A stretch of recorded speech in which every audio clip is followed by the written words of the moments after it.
In the spring of 1944, the war on the Eastern Front entered a new and complex stage. The Red Army, which had driven the Germans from much of Ukraine during the previous months, now confronted the fortified Axis defenses in northeastern Romania. The city of Iași, one of the most important urban centers of Moldavia, became the focal point of this struggle.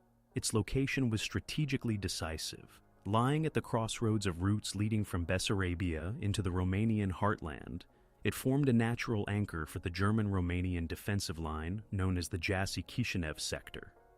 Control of this area offered not only immediate tactical advantages, but also the possibility of reshaping the strategic balance in southeastern Europe. For the Soviet Union, the advance into Romanian territory was not simply a matter of pushing back the Wehrmacht. The Kremlin regarded Romania as both an Axis ally and an essential supplier of oil to Germany. The Ploiești oil fields further south sustained the German war effort.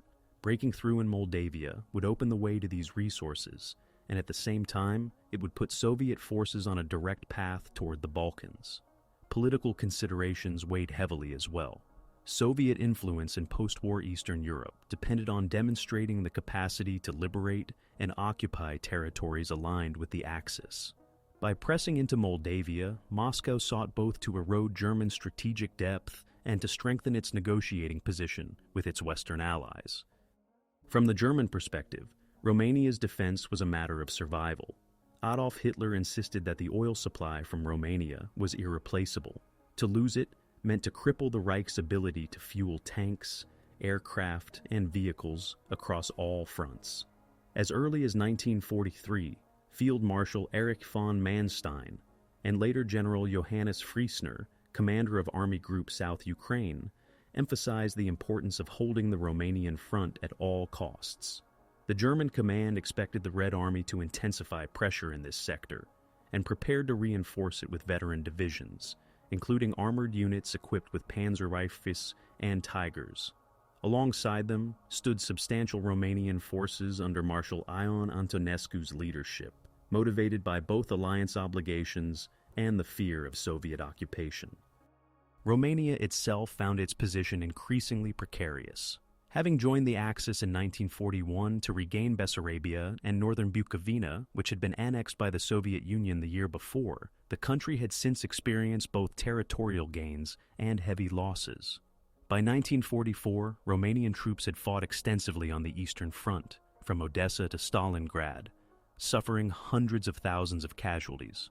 Public sentiment within Romania was divided. Some continued to support the alliance with Germany as a safeguard against Soviet expansion, while others, especially within political and royal circles, began to seek a way out of the war. The situation in Moldavia thus reflected not only a military confrontation, but also the deeper uncertainty of a nation caught between two great powers. The local population around Iași bore the immediate consequences of these tensions. The city, long a cultural and administrative hub, was now transformed into a military stronghold. Trenches, minefields, and barbed wire appeared on its outskirts, while German and Romanian engineers prepared fortified positions along ridges and river lines. Civilians endured requisitions of food, conscription of labor, and the looming threat of bombardment. Many families sought refuge in rural areas, but even there the presence of supply depots and troop concentrations exposed them to raids and artillery fire. For Moldavians, spring 1944 meant a return to the front lines of a war that had already swept through their lands several times in the preceding years. In Moscow, Soviet planners under the command of Marshals Georgy Zhukov and Alexander Vasilevsky debated how to exploit their momentum after victories in Ukraine. While major offensives were also planned in Belarus, the southwestern axis toward Iași and Kishinev was regarded as vital for unhinging the southern wing of the German line. The Red Army assembled powerful forces, the 2nd and 3rd Ukrainian fronts, under generals Ivan Konev and Rodion Malinovsky, respectively. These fronts comprise hundreds of thousands of troops, supported by tank armies equipped with T-34s and self-propelled guns, as well as air support from the Soviet Air Force.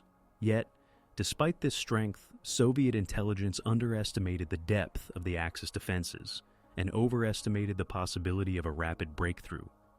The preconditions for the bloody Jassy Front thus emerged from the intersection of strategy, resources, and politics. For the Soviets, it was the next step in their march toward Eastern Europe and a bid to secure energy supplies. For the Germans, it was a desperate attempt to preserve their capacity to wage war by holding Romania at any cost. For Romania, it was both a battlefield and a crossroads of destiny, with its soldiers bound to their German ally, but its leaders increasingly wary of the alliance's long-term consequences. Civilians, meanwhile, braced themselves for yet another wave of destruction.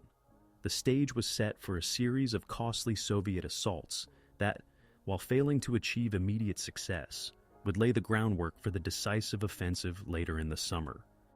In early April 1944, the front lines in northeastern Romania settled into a tense equilibrium. Soviet forces, having crossed the Dniester and pushed through much of Bessarabia, now stood only a few dozen kilometers from Iași. Reconnaissance flights and probing attacks revealed the extent of the Axis defenses, which combined German discipline with Romanian familiarity with the terrain. For both sides, the sector became an arena of preparation, intelligence gathering, and the first tentative clashes that foreshadowed larger battles to come. The Soviet Second Ukrainian Front under Ivan Konev concentrated substantial forces opposite Iași. His armies included the 27th, 40th, and 52nd, supported by the 2nd Tank Army and multiple Guards formations. In total, these formations fielded several 100,000 men, around 400 tanks and self-propelled guns, and strong artillery groupings. Malinovsky's Third Ukrainian Front further south maintained pressure toward Tiraspol and Kishinev, ensuring that Axis defenders had to divide their strength. Soviet doctrine emphasized the importance of powerful artillery barrages and coordinated mechanized exploitation, but the terrain around Iași, with its rolling hills, forests, and rivers, limited the scope of armored maneuver. Opposite them, Army Group South Ukraine, commanded by General Johannes Friesner after Manstein's dismissal, prepared a layered defensive system. The German 8th Army, supported by Romanian 4th Army, held positions along the Prut and fortified ridgelines east of Iași. The German contribution included experienced divisions such as the 24th Panzer Division and Grossdeutschland Panzer Grenadier Division, equipped with Panzer IV, assault guns, and a handful of Tiger the White tanks. Romanian units, though often less well equipped, provided numerical strength and intimate knowledge of the local geography. In total, Axis forces in the sector numbered around 35,000 men, with nearly 400 armored vehicles and extensive artillery, though shortages of fuel and ammunition were constant concerns. The opening phase of operations unfolded in a series of Soviet attacks launched in mid-April. These offensives aimed to test the Axis defenses, seize bridgeheads over the Prut River, and identify weak points for a future breakthrough. On April 8th, Soviet infantry units launched assaults near Târgu Frumos, only to be met by determined German and Romanian resistance. Panzer formations quickly counterattacked, encircling Soviet spearheads and inflicting significant losses. The village itself changed hands several times before being secured by German units, establishing it as a focal point of the wider struggle. For the Red Army, the engagement demonstrated both the resilience of Axis defenses and the high cost of advancing without overwhelming superiority. Civilian populations in Iași and surrounding Moldavian villages witnessed these early engagements with apprehension. Refugees streamed westward, clogging roads with carts and livestock as artillery duels intensified. Axis authorities imposed strict security measures, requisitioning food and vehicles while fortifying towns and fields. Soviet artillery strikes and air raids targeted railway junctions and supply depots, further disrupting local life. Farmers found themselves caught between demands from the military and the destruction of their crops by shelling. For many, the front's arrival in April was a reminder of the fluid and destructive nature of war in Eastern Europe. Romanian political leaders observed developments closely.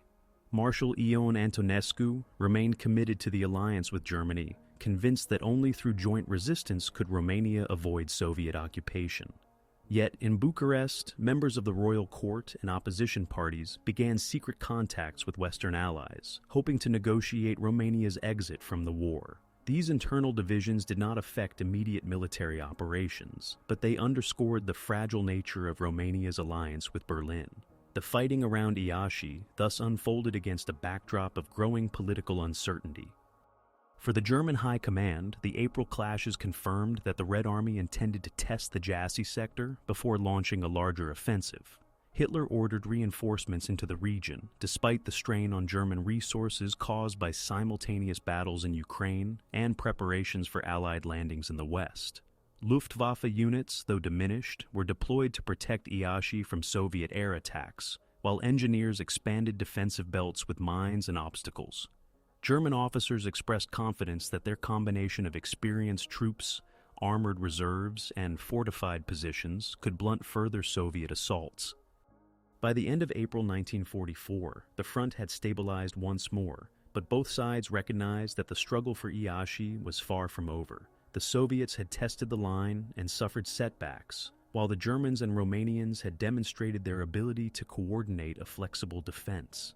Yet the cost of these opening engagements, measured in thousands of casualties, and the devastation of Moldavian villages, made it clear that the region would soon witness far greater battles.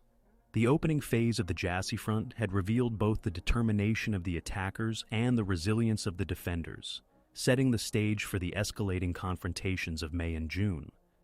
As April gave way to May 1944, the struggle for northeastern Romania entered a new phase. The Soviet High Command sought to transform the probing assaults of the previous weeks into a coordinated offensive designed to overwhelm the German-Romanian line. Planning centered on the sector between Târgu Frumos, Podu Iloaiei, and Iași, where the terrain offered a mix of river valleys and ridges suitable for mechanized exploitation if the initial breakthrough could be achieved. Soviet commanders anticipated that concentrated artillery and tank power would force the Axis into retreat, opening a path toward the Romanian interior. Strategically, the Stavka ordered Ivan Konev's Second Ukrainian Front to break through at Târgu Frumos and advance on Iași, while Rodion Malinovsky's Third Ukrainian Front threatened Kishinev further south. This twin pressure aimed to stretch Army Group South Ukraine across a broad front, forcing it to choose where to commit its reserves. Soviet expectations were shaped by recent successes in Ukraine, where massed artillery had shattered German positions and allowed tank armies to exploit into the depth of enemy defenses. Konev assembled a powerful striking force, elements of the 27th and 52nd Armies, supported by the 2nd Tank Army and Guards mechanized units. The offensive would rely on speed and concentrated armor to secure operational depth before German reserves could react. On the Axis side, German and Romanian commanders carefully evaluated Soviet intentions. General Otto Wöhler, commander of the German 8th Army, and Romanian General Gheorghe Avramescu of the 4th Army coordinated defensive measures. Reports from reconnaissance and intercepted radio traffic suggested that Soviet preparations were intensifying. The Germans anticipated attacks near Târgu Frumos and Podu Iloaiei, where road networks allowed rapid movement toward Iași. Defensive doctrine emphasized elastic defense, with forward positions designed to delay the Soviet advance, while armored reserves such as the 24th Panzer Division and Grossdeutschland were kept mobile for counterattacks. Romanian infantry divisions held long stretches of the line, manning trenches and strongpoints reinforced by artillery. The offensive began in earnest on May 2, 1944, with massive Soviet artillery barrages along a 40-kilometer front. Waves of infantry followed, supported by tanks and self-propelled guns, pressing hard against Romanian defenders. In some sectors, Soviet units achieved initial gains, overrunning villages and pushing Axis troops back several kilometers. The Axis response, however, was swift. German armored divisions counterattacked the penetrations, striking at the flanks of advancing Soviet units. At Târgu Frumos, the Grossdeutschland division, supported by Romanian formations, encircled elements of the Soviet 2nd Tank Army, inflicting heavy losses in tanks and men. The battle quickly transformed into a chaotic series of counterstrokes, with control of villages changing hands multiple times in a single day. The fighting was intense and costly. Soviet tank brigades lost dozens of vehicles in close combat with German Panthers and Panzer by fours, while infantry divisions endured devastating artillery and airstrikes. Axis forces, though suffering significant casualties themselves, managed to maintain cohesion. The Romanian 1st Guards Division and 7th Infantry Division distinguished themselves in defensive actions, halting Soviet breakthroughs along secondary axes. Coordination between German armor and Romanian infantry proved critical, as counterattacks restored defensive lines before Soviet exploitation could succeed. From the Soviet perspective, the failure to achieve a decisive breakthrough in early May was a severe disappointment. Reports from front commanders highlighted the unexpectedly strong German-Romanian resistance and the effectiveness of Axis counterattacks. Konev requested reinforcements and additional air support, but Stavka insisted that pressure must be maintained to tie down German reserves and prevent their transfer to other sectors. The Red Army continued launching repeated assaults throughout May, each preceded by heavy bombardments, but rarely achieving more than local gains. For civilians in the Iași region, these weeks marked a period of constant danger. Artillery duels rumbled day and night, flattening villages and forcing inhabitants to seek shelter in cellars or caves. Refugee movements intensified, with thousands fleeing westward toward Roman and Bacău.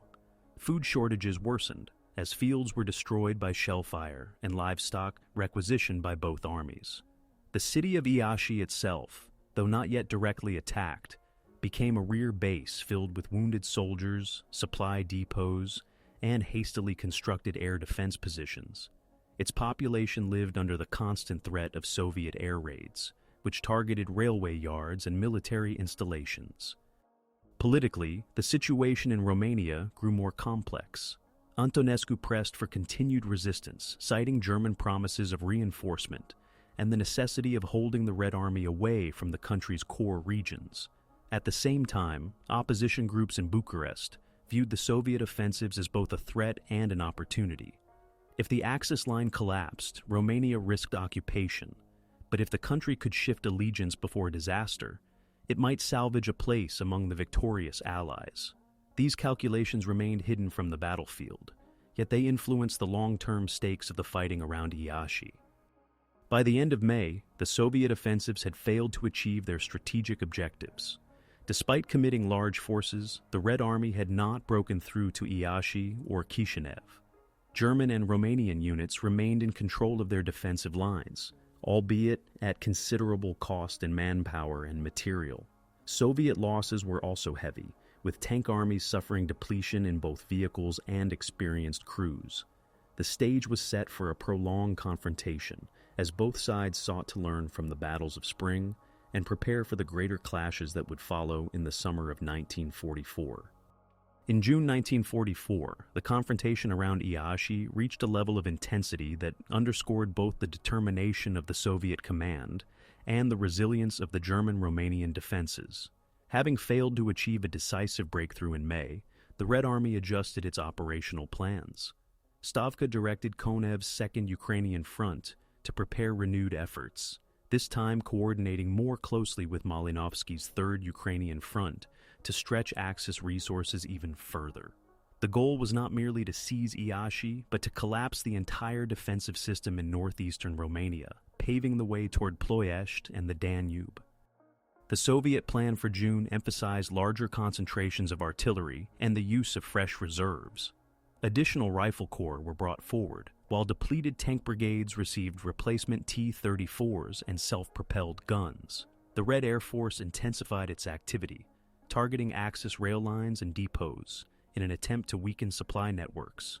Soviet commanders hoped that by applying simultaneous pressure across multiple points, they could erode the enemy's ability to respond with timely counterattacks.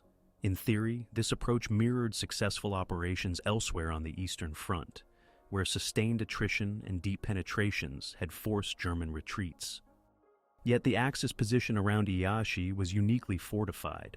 German engineers had strengthened a belt of defenses anchored on the Prut River, ridgelines, and key road junctions.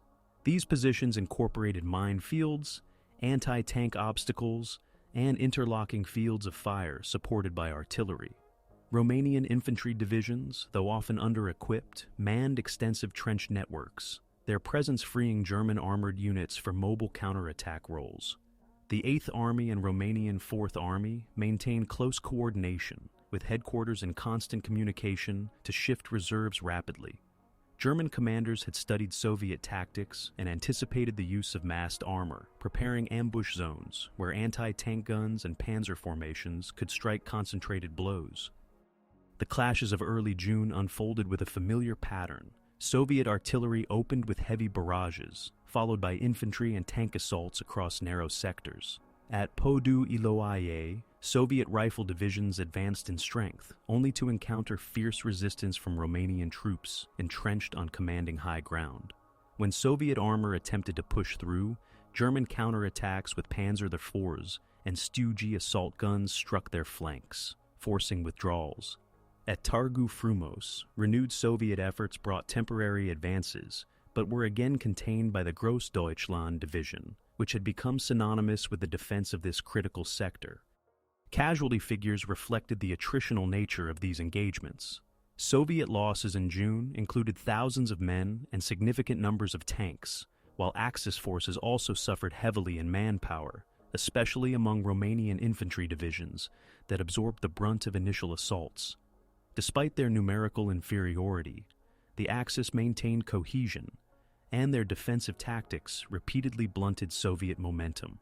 The Luftwaffe, though diminished, contributed by contesting Soviet air superiority and striking at Soviet supply concentrations behind the front. For civilians, June brought escalating hardship. Iași endured repeated air raids, with bombs striking residential quarters as well as military installations. Thousands of inhabitants were displaced, seeking shelter in nearby countryside, despite the risks of shell fire. Agricultural production nearly collapsed in many areas, as front lines crossed fields during the planting season, and livestock was lost to requisition or destruction. Epidemics spread in overcrowded refugee camps, compounding the misery of war. Politically, the stalemate deepened Romania's dilemma. Antonescu insisted on continued resistance, convinced that German support could still secure the front. Yet within Bucharest, opposition leaders and King Michael increasingly doubted the viability of this course. Reports of Soviet pressure at Iași, combined with Allied advances in Italy and preparations for a Western European landing, convinced many that Germany's defeat was inevitable. Secret contacts with Western allies continued, though without clear guarantees of Romania's post-war status. By late June, it was evident that the Soviet June offensives had again fallen short of their goals. Despite employing large forces, the Red Army had not achieved a breakthrough. The Axis defensive system around Iași remained intact, its defenders bloodied but unbroken. For Stavka, this outcome was unsatisfactory but not decisive. Attention increasingly shifted to preparations for a massive coordinated offensive later in the summer, one that would dwarf the spring battles in scale. For the soldiers and civilians in Moldavia, however, June 1944 represented another month of unrelenting struggle, devastation, and uncertainty, with the front lines stubbornly refusing to move. As July 1944 began, the battles around Iași entered a period of escalation that revealed the limits of both sides' endurance. The Soviet command, determined not to allow the front to stagnate, ordered continued offensives despite earlier failures. The Second Ukrainian Front launched repeated assaults through the first half of the month, seeking to destabilize German-Romanian defenses by maintaining constant pressure. These operations were not intended as a full-scale breakthrough attempt. Stavka had already begun planning a larger, decisive summer offensive, but they aimed to fix Axis forces in place and erode their reserves. On the battlefield, Soviet forces renewed attacks on the familiar axes of Târgu Frumos, Podu Iloaiei, and along the approaches to Iași. The 27th and 52nd Armies, supported by elements of the 2nd Tank Army, pressed forward with infantry-heavy assaults backed by massed artillery. Air support from the 5th Air Army intensified, with bombing raids directed against road junctions, bridges, and supply depots. Despite these efforts, Soviet gains remained limited. German and Romanian defenders, entrenched in well-prepared positions, absorbed the attacks and launched counterstrokes that restored lost ground. The Axis command under General Friesner recognized the growing strain, but remained confident in the defensive capabilities of Army Group South Ukraine. German armored units, including the 24th Panzer Division and Grossdeutschland, continued to serve as mobile fire brigades, rushing to sectors under threat and launching counterattacks against Soviet penetrations. Romanian divisions, though suffering heavy casualties, held extensive sections of the front, ensuring that German armor could be concentrated at decisive points. Artillery fire coordination between the two armies improved, creating overlapping barrages that disrupted Soviet advances. By mid-July, Axis defenses had once again proven resilient, but at the cost of mounting losses, particularly among Romanian infantry formations. For Soviet soldiers, the fighting was relentless. Rifle units often advanced across open ground under withering fire, sustaining high casualties for minimal territorial gains. Tank crews struggled against well-prepared anti-tank positions, where mines and concealed guns inflicted significant losses before German counterattacks delivered further blows. Reports from the front recorded the destruction of entire brigades in a matter of days. Yet, Soviet commanders pressed forward, motivated by the dual objectives of tying down German forces and maintaining pressure until the larger summer offensive could be launched. The civilian population faced mounting devastation during July. Iași endured repeated bombing raids, with industrial facilities, railway yards, and residential districts struck in quick succession. Fires swept through parts of the city, forcing thousands to evacuate. In the countryside, villages along the front were reduced to ruins by artillery bombardment, their inhabitants scattered as refugees. Food supplies dwindled as the agricultural cycle was disrupted for a second consecutive year. Disease spread in camps of displaced people, while requisitions by both armies left many families with nothing. For ordinary Moldavians, survival became a daily struggle in an environment shaped by destruction and insecurity. Romanian politics grew increasingly volatile as the front lines stagnated. Antonescu continued to insist on loyalty to Germany, arguing that Soviet occupation posed a greater existential threat. However, opposition leaders and King Michael concluded that the situation was untenable. News of Allied successes in Western Europe, particularly the Normandy landings on June 6th, shifted perceptions in Bucharest. Germany's ability to sustain the war appeared increasingly doubtful, and the cost of continued resistance in Moldavia weighed heavily on the population and the army. Secret negotiations with representatives of the Allies and, indirectly, with the Soviets gained urgency during July, though they remained carefully concealed from Berlin. The German perspective was marked by growing anxiety. While Axis forces had successfully held their positions around Iași, the broader strategic picture was deteriorating. Army Group Center had just suffered catastrophic losses in Operation Bagration in Belarus, opening the way for Soviet advances deep into Poland. The German High Command feared that similar offensives could erupt in the south. Friesner requested reinforcements, but the Wehrmacht's resources were stretched thin, and only limited reserves could be dispatched. Hitler nevertheless demanded that Romania be held at all costs, reiterating the strategic importance of its oil fields and its role as Germany's last major ally in southeastern Europe. By the end of July 1944, the bloody Jassy Front had consumed tens of thousands of lives without decisive territorial change. The Red Army had failed to break through, but it had succeeded in draining Axis reserves and exposing the fragility of the German-Romanian alliance. Both sides prepared for the next stage, the Soviets for a massive summer offensive, the Axis for the defense of a front that could no longer be replaced if lost. For soldiers and civilians alike, July was a month of exhaustion and anticipation, the prelude to events that would soon transform the entire strategic balance in the Balkans. By August 1944, the front in northeastern Romania stood on the brink of decisive change. The months of attritional fighting around Iași had consumed vast resources without altering the strategic picture. Soviet offensives in April, May, and June had failed to achieve a breakthrough, but they had tied down large German and Romanian forces at considerable cost. Now, Stavka prepared for a new and much larger undertaking, a coordinated assault designed not simply to force the Axis back, but to encircle and destroy entire armies. The Jassy Kishinev Offensive, launched later that month, would dwarf the earlier clashes in scale and significance. Preparations began in late July and early August. The Red Army concentrated massive forces in Moldavia, carefully concealing their movements to avoid alerting Axis intelligence. The 2nd Ukrainian Front under Ivan Konev and the 3rd Ukrainian Front under Rodion Malinovsky were reinforced with fresh divisions, tank corps, and artillery. Soviet planners assembled more than 1.2 million men, around 1,800 tanks and self-propelled guns, 16,000 artillery pieces, and nearly 1,000 aircraft for the operation.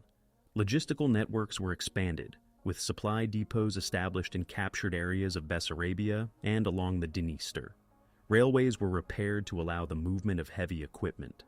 Special attention was given to deception measures, including camouflage, false troop concentrations, and radio silence, to mislead the Axis about the true direction of the coming offensive. On the Axis side, Army Group South Ukraine attempted to maintain defensive integrity despite deteriorating conditions. General Friesner's forces numbered about 35,000 men, including German 6th and 8th Armies as well as Romanian 3rd and 4th Armies. They possessed around 400 tanks and assault guns, but shortages of fuel and ammunition limited their mobility. The Luftwaffe could contribute fewer than 200 operational aircraft in the sector, outmatched by Soviet air power. Romanian infantry divisions remained numerous but poorly equipped compared to German formations. By August, morale among Romanian troops was uneven, reflecting war weariness, high casualties, and uncertainty about the country's political future. The Axis command structure also revealed underlying tensions. German officers distrusted Romanian reliability, while Romanian leaders resented the heavy burden imposed on their forces. Coordination between German and Romanian units existed, but it was increasingly strained by diverging political interests. Berlin demanded unconditional resistance, while in Bucharest, clandestine negotiations for Romania's defection to the Allies were already underway. The front thus rested on unstable ground. Soldiers fought doggedly in trenches and fortified positions, even as their governments moved toward conflicting goals. The fighting in early August did not yet mark the Great Offensive, but clashes intensified as Soviet reconnaissance probed for weaknesses. Skirmishes erupted along the Prut and Dniester rivers, with Soviet units testing Axis positions through small-scale assaults. Air battles increased as Soviet bombers targeted railway junctions at Bacău, Roman, and Iași. German fighters attempted interceptions, but suffered from fuel shortages and attrition. Romanian civilian populations endured renewed bombing raids, with Iași hit repeatedly. By now, large portions of the city were in ruins, its infrastructure crippled. Refugees streamed westward, overwhelming transportation networks. On the Soviet side, morale was buoyed by news from other fronts. Operation Bagration in Belarus had shattered Army Group Center in June-July, and Soviet forces were advancing deep into Poland. The success in the north created expectations that the Southern Front could achieve a similar result. Soviet propaganda emphasized the liberation of Moldavia and the Balkans as the next great victory. Soldiers were urged to prepare for decisive blows that would push Axis forces out of Eastern Europe entirely. For the Germans, August brought a sense of encirclement. Reports from the Eastern Front warned that Soviet armies were advancing everywhere, while Allied troops in France pressed eastward after the Normandy landings. The Eastern Front's southern sector, once considered stable, now appeared vulnerable. Hitler's orders to hold Romania at all costs reflected desperation. Without Romanian oil, Germany's war effort would collapse. Yet, commanders on the ground recognized that their forces lacked the reserves to withstand a concentrated Soviet assault. Requests for reinforcement went largely unanswered as the Wehrmacht's resources were consumed elsewhere. Romania's political landscape reached a breaking point. King Michael, opposition parties, and sections of the army leadership prepared for a coup against Antonescu. Secret contacts with the Allies had convinced them that defection to the anti-Axis camp was Romania's only chance to avoid occupation and total destruction. However, the timing of such a move remained uncertain. Until Soviet forces achieved a decisive breakthrough, Antonescu still controlled the government and committed Romanian divisions to the front. This political division meant that the soldiers at Iași continued to fight alongside the Germans, even as their leaders considered abandoning the alliance altogether. By mid-August, the stage was set for a transformation of the front. Soviet forces were massed in overwhelming strength, concealed by deception, and ready for a coordinated strike. Axis forces, though still holding their positions, faced shortages, declining morale, and political instability. Civilians endured relentless bombardment and dislocation, with Moldavia scarred by months of war. The earlier phases of the bloody Jassy Front had demonstrated the capacity of German and Romanian troops to hold against repeated Soviet attacks. But in August, the balance of power had shifted decisively, and the confrontation was about to enter its climactic stage. The second half of August 1944 marked the peak of the struggle in northeastern Romania. After months of preparation and attritional clashes, the Soviet command finally launched the decisive operation that would transform the front. On August 20th, the 2nd and 3rd Ukrainian fronts began the Jassy-Kishinev Offensive, an assault designed not merely to force back German and Romanian defenders, but to annihilate them through deep encirclement. For both sides, the stakes could not have been higher. For the Soviet Union, it was the chance to open the Balkans to Red Army advances. For Germany, it was the final stand to protect its vital Romanian ally and oil lifeline. The opening bombardment on August 20th was among the most intense seen on the southern sector of the Eastern Front. Soviet artillery, concentrated at a density of up to 250 guns per kilometer, hammered Axis positions for hours. Entire defensive belts were torn apart by high explosive shells, while Soviet aircraft struck command posts, depots, and troop concentrations. When the barrage lifted, infantry and tank armies surged forward in coordinated waves. Malinovsky's 3rd Ukrainian Front struck south of Iași, overwhelming Romanian divisions holding the first line, while Konev's 2nd Ukrainian Front advanced further north, exploiting gaps between German and Romanian units. Axis resistance, though determined, quickly faltered under the weight of the assault. Romanian formations, exhausted from months of fighting and poorly supplied, were unable to withstand the combination of artillery, armor, and air power. German units attempted to mount counterattacks with available Panzer divisions, but shortages of fuel and ammunition severely limited their mobility. In several sectors, Soviet armored spearheads bypassed strongpoints and pushed deep into the rear, cutting lines of communication and threatening encirclement. Within the first 2 days, multiple Romanian divisions collapsed or surrendered, while German troops found themselves increasingly isolated. At Târgu Frumos and Podu Iloaiei, positions that had held firm for months now fell rapidly. Soviet tanks poured through breaches, forcing hasty withdrawals. Axis command centers struggled to maintain control as Soviet breakthroughs disrupted telephone lines and radio communications. The Luftwaffe launched desperate sorties, but Soviet numerical superiority in the air prevented effective intervention. Villages and towns that had served as fortified nodes in the Axis defense were overrun one after another. The psychological impact was immense. Romanian troops, seeing their lines collapse and Soviet forces advancing in strength, began deserting in large numbers. Many units surrendered en masse, unwilling to continue fighting for an alliance that much of the country's leadership was preparing to abandon. German commanders grew increasingly distrustful of their Romanian counterparts, suspecting deliberate withdrawals or sabotage.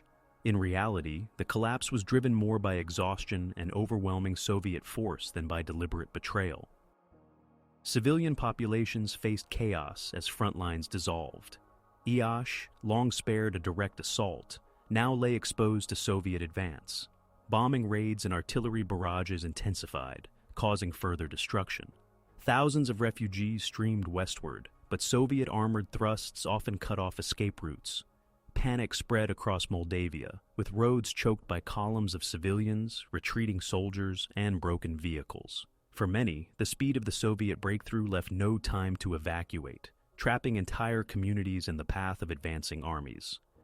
By August 22nd, Soviet spearheads had advanced more than 50 kilometers, encircling large portions of the German 6th Army and Romanian formations.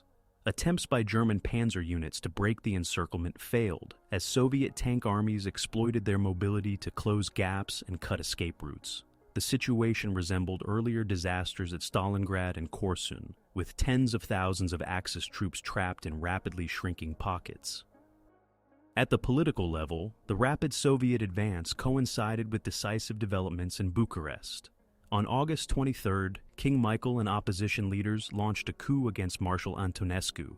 The government was overthrown, and Romania declared an armistice with the Allies, while ordering its troops to cease cooperation with Germany. For Axis soldiers still fighting on the front, the news was devastating. German units suddenly found themselves isolated in hostile territory, with former allies turning against them. Romanian divisions, already in disarray, either laid down their arms or joined Soviet forces in operations against German positions. The combination of battlefield collapse and political defection sealed the fate of the Axis in Romania. What had begun in the spring as a series of bloody but indecisive battles around Iași now culminated in a decisive breakthrough and encirclement. The resilience demonstrated in April, May, and June could not withstand the concentrated might of Soviet forces in August, especially once Romania itself withdrew from the alliance. By the final days of August, the encirclement was nearly complete. The German 6th Army faced annihilation, and remnants of the 8th Army retreated desperately toward Hungary. Soviet forces poured into Romanian territory, capturing towns and seizing vital communications routes. The bloody Jassy Front had reached its climax, with the Axis defense shattered and the strategic balance in southeastern Europe irreversibly transformed. By the end of August 1944, the scale of the Soviet breakthrough in northeastern Romania was fully revealed. The Jassy-Kishinev Offensive, launched on August 20th, had not only shattered the German-Romanian front, but also encircled vast portions of the Axis forces. What began as a concentrated assault quickly evolved into one of the most devastating defeats inflicted on the Wehrmacht during the entire war. For soldiers on both sides, and for civilians caught in between, the days that followed were defined by collapse, flight, and sudden political transformation. The German 6th Army, commanded by General Maximilian Pico, bore the brunt of the disaster. Trapped in pockets east of the Carpathians, its units were cut off from supply and retreat. By August 24th, Soviet armored spearheads had closed multiple encirclements, isolating tens of thousands of troops. Attempts to break out were chaotic and costly. German columns, short of fuel and under constant air attack, found roads blocked by destroyed vehicles and abandoned equipment. Romanian forces, now switching sides, added to the confusion by seizing positions once shared with their German allies. The encircled divisions faced not only overwhelming Soviet firepower, but also the collapse of any coherent front. Casualty figures underline the scale of the disaster. Estimates suggest that up to 15,000 German troops were killed, wounded, or captured during the encirclement, alongside more than 100,000 Romanian soldiers who either surrendered or changed allegiance. Entire corps dissolved in days. Armored units lost hundreds of tanks and self-propelled guns, many destroyed by their crews when fuel ran out. Artillery batteries were abandoned, their horses killed or dispersed. The Luftwaffe, unable to provide effective support, suffered further attrition as forward airfields fell into Soviet hands. Within a week, Army Group South Ukraine ceased to exist as an effective fighting force. For Romanian troops, the shift was dramatic. Following King Michael's coup on August 23rd and the announcement of Romania's armistice with the Allies, soldiers were ordered to cease fighting alongside Germany. In many cases, confusion reigned. Some units surrendered immediately to advancing Soviet forces, while others continued fighting for a time under German command, unaware of the political change. In several instances, German officers accused Romanian counterparts of betrayal, but the speed of events left little room for organized defection. By the final days of August, most Romanian formations were either disarmed by the Soviets or restructured to fight against their former German allies. Civilians in Moldavia experienced a rapid and chaotic transition. Towns such as Iași, long a center of Axis logistics, were overrun by Soviet troops. Many inhabitants welcomed the end of bombardments and battles, though they now faced requisitions and the uncertainty of Soviet occupation. Refugee columns heading west were overtaken by advancing Red Army units, leading to mass captures of fleeing soldiers and civilians alike. Villages along the routes of retreat were devastated by combat, while disease and hunger spread among displaced populations. For many Moldavians, the sudden shift in authority, from Axis control to Soviet military administration, brought both relief and apprehension.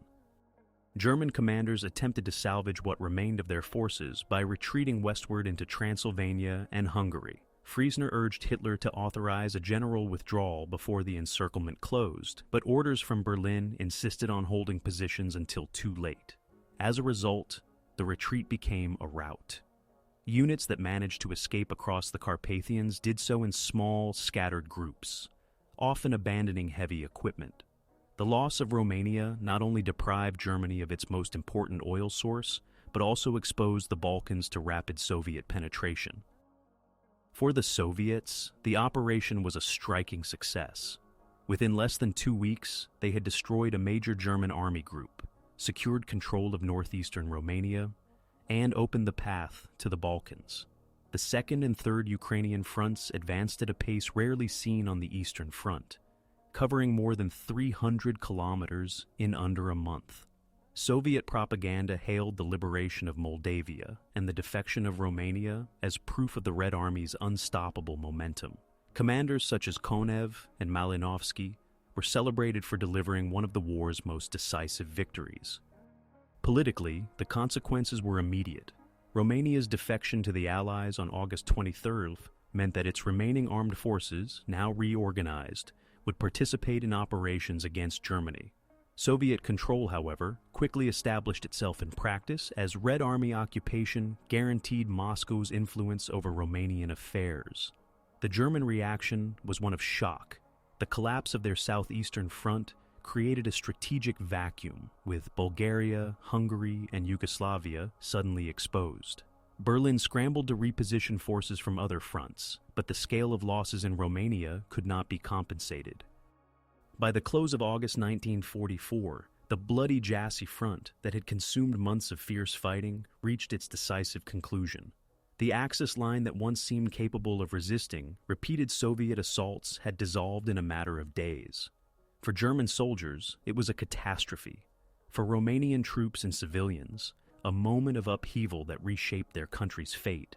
And for the Soviets, a triumph that secured both military and political advantage. The aftermath would extend far beyond Moldavia, as the consequences of the front's collapse reverberated across southeastern Europe. The days following the collapse of the front in late August 1944 marked a chaotic and violent aftermath.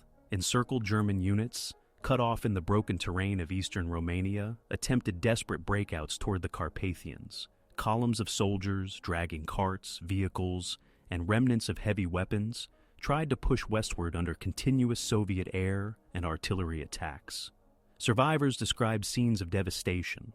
Burned convoys littered the roads, corpses lay unburied, and villages were reduced to ruins. The once formidable Sixth Army, rebuilt after its destruction at Stalingrad, now faced annihilation for the second time in less than 2 years. Soviet troops pressed the encirclement relentlessly. Armored formations moved rapidly to close escape routes, while infantry divisions advanced through forests and valleys to mop up resistance.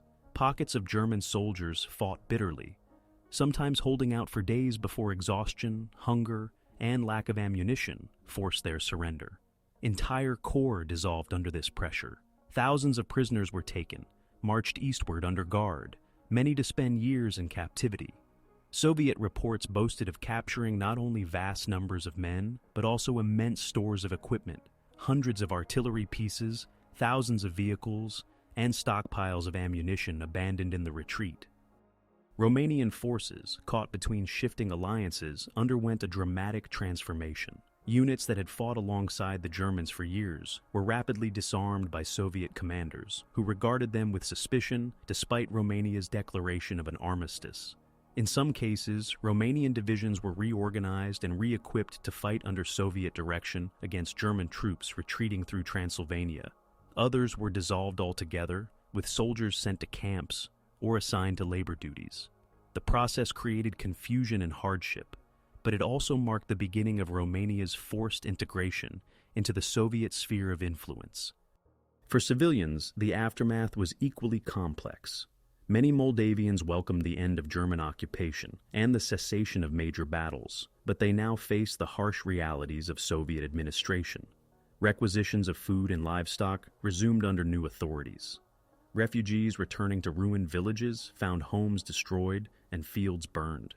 Families were torn apart as men were taken prisoner, conscripted, or displaced.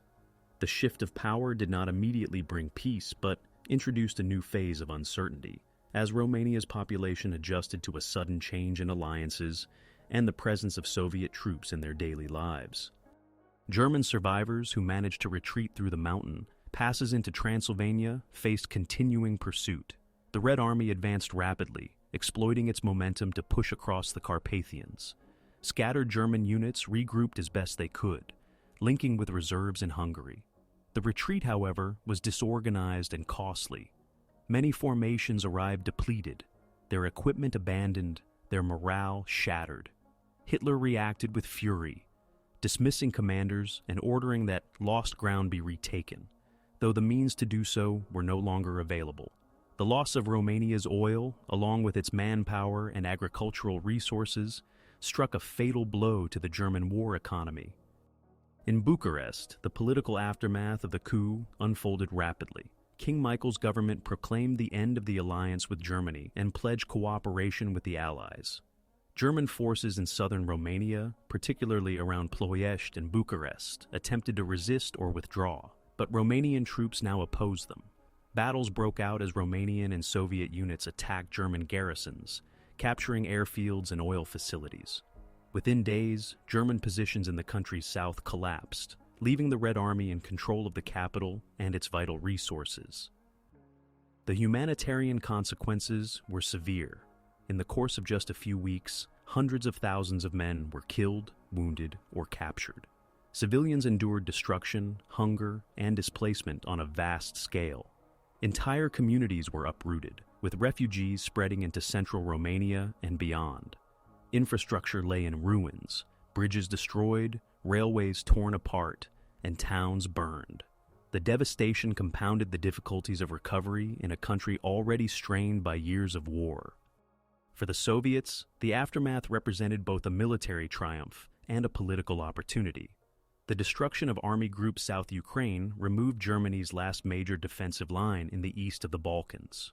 Soviet forces now stood poised to enter Bulgaria and Yugoslavia and soon Hungary. Politically, Romania's sudden defection was used to demonstrate the inevitability of Soviet dominance in Eastern Europe. For Germany, the loss signaled not only a catastrophic military defeat, but also the unraveling of its alliance system, as other states in the region re-evaluated their positions. By early September 1944, the bloody Jassy Front had passed into history as more than just a battlefield. It had become a turning point that reshaped the military and political landscape of southeastern Europe. What had started in the spring as grinding, indecisive battles around Iași ended in total collapse, mass surrender, and strategic disaster for the Axis. The aftermath revealed the scale of the catastrophe: the destruction of armies, the defection of an ally, and the irreversible shift of power in the region. The legacy of the battles for Iași and the wider Jassy-Kishinev campaign extended far beyond the fields and hills of Moldavia. In military terms, the events of spring and summer 1944 illustrated the evolving dynamics of the Eastern Front. The bloody stalemate of April through July showed that German-Romanian forces, when properly coordinated, could still repel large-scale Soviet assaults. Positions at Târgu Frumos and Podu Iloaiei demonstrated the effectiveness of flexible defense, mobile counterattacks, and integrated use of armor and infantry. Yet the August Offensive revealed the limits of such methods when confronted with overwhelming numbers, careful planning, and superior logistics. The Red Army's ability to concentrate mass, employ deception, and execute deep encirclement marked a new stage of operational maturity. For Germany, the consequences were catastrophic. The destruction of Army Group South Ukraine and the loss of Romania deprived the Reich of vital oil supplies from Ploiești, severely weakening its capacity to sustain mechanized warfare. Hundreds of thousands of troops were lost, killed, wounded, or captured, along with vast amounts of equipment. Strategically, the collapse opened the Balkans to Soviet advance. Within weeks, Bulgaria, which had maintained a delicate neutrality, capitulated to Soviet demands. In Yugoslavia, Tito's partisan forces gained momentum as Soviet troops approached. In Hungary, German commanders scrambled to build new defensive lines, but these were already compromised by the losses sustained in Romania. The Jassy-Kishinev campaign therefore contributed directly to the unraveling of Germany's southeastern front and hastened the approach of the Red Army to Central Europe. For Romania, the legacy was complex and contradictory. The overthrow of Antonescu and King Michael's coup on August 23rd brought the country into the Allied camp, but not on terms negotiated in advance. Soviet occupation quickly followed, ensuring Moscow's dominant role in shaping Romania's political future. Romanian divisions were reorganized to fight against Germany, contributing to operations in Transylvania and later in Hungary and Czechoslovakia. Yet, Romania's sovereignty was increasingly constrained, and post-war developments would soon bring it firmly within the Soviet sphere of influence. The events of 1944 thus marked both a dramatic reversal of alliances and the beginning of a new era of dependence. The civilian experience left deep scars. Moldavia had endured repeated battles, aerial bombardments, and shifting front lines. Towns such as Iași were heavily damaged, their infrastructure crippled. Villages were depopulated, fields left uncultivated, and countless families displaced. Refugees who had fled bombardments and battles often returned to find their homes destroyed or requisitioned. The suffering of civilians, caught between competing armies, subject to bombardment and requisition, and ultimately exposed to the upheaval of regime change, was a defining element of the campaign. For many, survival depended on improvisation, resilience, and sheer endurance. In the broader context of the Second World War, the bloody Jassy Front and its culmination in the Jassy-Kishinev Offensive highlighted the interconnection between military operations and political transformations. The collapse of the Axis in Romania demonstrated how battlefield outcomes could rapidly overturn alliances and reshape regional alignments. The loss of a major ally undermined Germany's ability to sustain the war, while the Soviet Union secured both strategic depth and political influence. In this sense, the campaign served as a prelude to the post-war division of Europe. Historians continue to debate the relative weight of military and political factors in the collapse. Some emphasize the decisive Soviet planning and concentration of force, while others underline the fragility of the German-Romanian alliance and the political maneuvering in Bucharest. Regardless of interpretation, the outcome was clear. The front that had resisted so stubbornly through the spring and early summer dissolved in days once the decisive blow was struck. The contrast between the attritional battles of April-July and the swift collapse in August underscores the shifting balance of power on the Eastern Front in 1944. The memory of the campaign also played a role in post-war narratives. In Soviet historiography, the operation was celebrated as a brilliant victory and a demonstration of Red Army's superiority. In Romania, official accounts during the communist era emphasized the role of the Red Army in liberating the country, while downplaying the internal coup and the complexities of Romanian participation. In later decades, more nuanced interpretations emerged, acknowledging both the sacrifices of Romanian soldiers and the difficult choices faced by the country's leaders. German accounts, written largely by survivors of the encirclement, described the campaign as another example of overextension, supply shortages, and the impossibility of fulfilling Hitler's demands to hold ground at all costs. Today, the bloody Jassy Front is remembered not only as a military campaign, but as a pivotal turning point in Eastern Europe. It combined months of attritional fighting, dramatic political reversal, and decisive operational victory. Its legacy can be traced in the post-war order that emerged in the Balkans and Central Europe, where Soviet influence expanded rapidly in the wake of battlefield triumphs. The The campaign stands as both a testament to the destructive scale of the Second World War and a reminder of how swiftly the fortunes of nations could shift in a conflict where front lines and alliances were never secure.